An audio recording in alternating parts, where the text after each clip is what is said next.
اللهم لا تشغل عقلي بما يقلقه، ولا قلبي بمن لا يرحمه، ولا وقتي بمن لا ينفعه.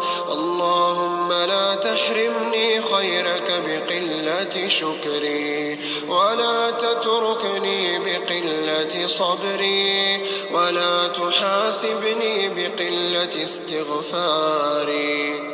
اللهم سخر لنا من الأقدار أجملها، ومن السعادة أكملها، ومن الأمور أيسرها، ومن الخواطر أوسعها، ومن حوائج الدنيا وما يرضيك عنا. اللهم إنا نسألك فرجا قريبا، وصبرا جميلا، وفتحا مبينا، وحسابا يسيرا، وجنة وحريرا.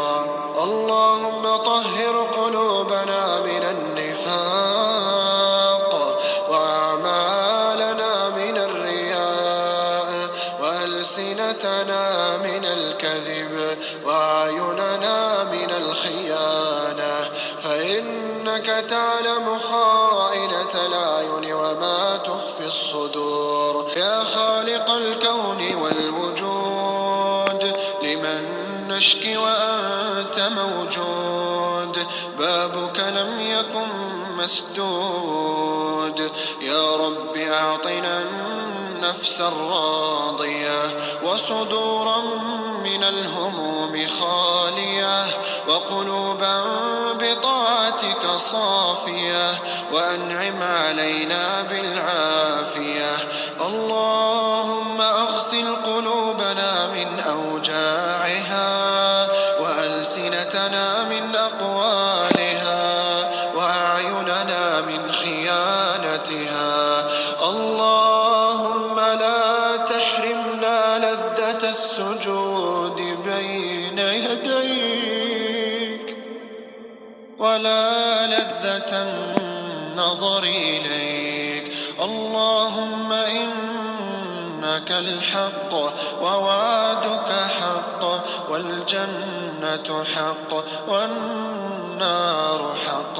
اللهم لا تطردنا من رحمتك، ولا تنسانا من عفوك. من نقصد وأنت المقصود، ومن نعبد وأنت الرب المعبود. يا من يعلم عدد مكاين البحار، وعدد أوراق الأشجار، وعدد نقاط الأمطار. يا من يقول للشيء كن فيكون. اللهم اهدنا فيمن هديت، وعافنا فيمن عافيت، وتولنا فيمن توليت، وبارك لنا اللهم فيما أعطيت، وقنا واصرف عنا برحمتك شر ما قضيت، فإنك تقضي بالحق ولا يقضى عليك. إنه لا يذل من واليت، ولا يعز من عاديت. تباركت ربنا وتعاليت، لا منجا ولا ملجأ إلا إليك. نستغفرك اللهم من جميع الذنوب والخطايا، ونتوب إليك.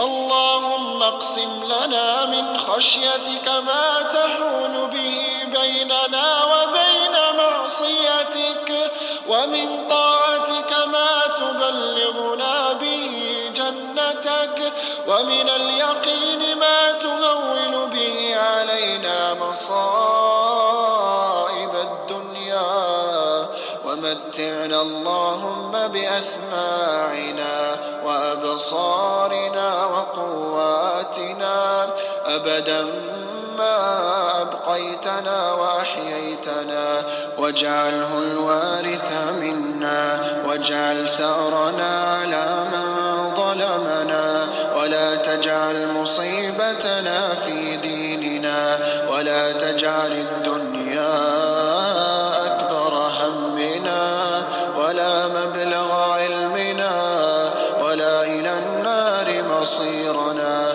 واجعل الجنة ربي هي دارنا.